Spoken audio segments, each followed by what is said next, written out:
Sprint planning in Jira involves organizing and preparing for an upcoming sprint in an agile project. Here's how to do sprint planning in Jira. Access the Jira board. Navigate to the project and select the Scrum board from the project menu. This board displays the backlog and current sprint. Open the backlog. Click on Backlog in the left-hand menu.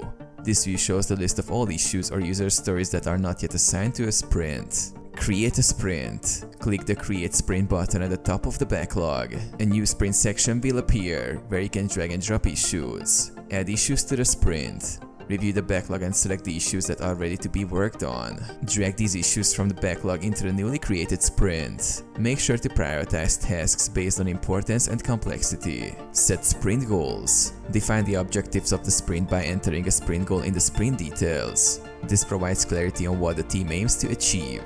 Estimate issues. Ensure each issue has an estimate, typically in story points or time, to help gauge the sprint's workload. Start the sprint. Once the sprint backlog is set, click on Start Sprint. Set the sprint duration and confirm the start and end dates. Communicate and adjust. During the sprint planning meeting, discuss the sprint backlog with the team to ensure everyone understands the tasks and goals. Adjust the scope as needed based on team capacity and priorities.